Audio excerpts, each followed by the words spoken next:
வணக்கம் வணக்கம் வணக்கம் உறவுகளே, எல்லோரும் எப்படி இருக்கீங்க? இன்றைக்கி வீடியோ கொஞ்சம் டிலே தான். இன்றைக்கி என்ன வீடியோ பார்க்க போகிறோன்னா, அப்பா வந்து வீடு பின்னாடி இருக்கிற கொஞ்சம் இடம் இருக்குது, அதில் வாழை மரம்லாம் வச்சுருக்கோம். அதெல்லாம் நீங்கள் ஏற்கனவே வந்து மாதுளை செடிலாம் இருந்திருக்கும், அதெல்லாம் பார்த்துருப்பீங்க.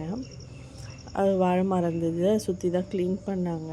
நம்ம வீட்டில் சில கோழி குஞ்செல்லாம் இருக்குது, அதெல்லாம் வந்து இங்கே தான் விளையாடி சாப்பிட்டுட்ருப்பாங்க. அவங்களுக்கு அந்த புழு பூச்சிக்காக அதெல்லாம் க்ளீன் பண்ணி கொத்தி விட்டு மண் சேர்த்து விட்டுருந்தார். ஏன்னா அவங்க எல்லாத்தையுமே மண்ணை சிரித்து வாழை மரத்தை வேரெல்லாம் வெளியே தெரிகிற அளவுக்கு பண்ணிட்டாங்க.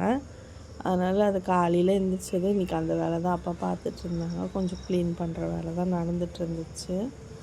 அதுக்கப்புறம் சுத்தமாக க்ளீன் பண்ணதுக்கப்புறம் எப்படி இருக்குதுன்னு அது இன்னொரு வீடியோ அப்லோட் பண்ணுறேன் நான். புதுசாக நம்ம சேனலை யாருன்னா பார்க்குறீங்கன்னா, உங்களுக்கு விவசாயம் பிடிக்கும்னா நம்ம சேனலை சப்ஸ்கிரைப் பண்ணிக்கோங்க, லைக் பண்ணுங்கள், ஷேர் பண்ணுங்கள், கமெண்ட் பண்ணுங்கள். இது மாதிரி நிறைய வீடியோஸ் பார்க்க நம்ம சேனலை தொடர்ந்து ஃபாலோ பண்ணுங்கள். உங்கள் வீட்டில் இருக்க பெரியவங்க இல்லை குழந்தைங்க யார் யாருக்கெல்லாம் இந்த கோழி வளர்க்குறது, ஆடு வளர்க்குறது அதெல்லாம் பிடிக்கும், இந்த விவசாய வேலை. விவசாயம்னா வீட்டை சுற்றி க்ளீன் பண்ணுற வேலைலாம் யாருக்கு பிடிக்கும், செடி வளர்க்குறதெல்லாம் யாருக்கு பிடிக்கும், அதெல்லாம் சொல்லுங்கள். அது மட்டும் இல்லாமல் இந்த மண் பாருங்கள், எப்படி மழை பெஞ்சு ஈரம் தான், நாங்கள் தண்ணியில் எதுவும் பாய விடலை.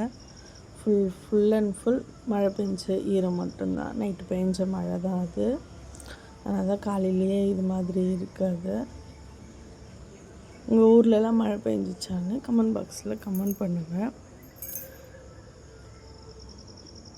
மீண்டும் ஒரு வணக்கம். நன்றி உறவுகளே.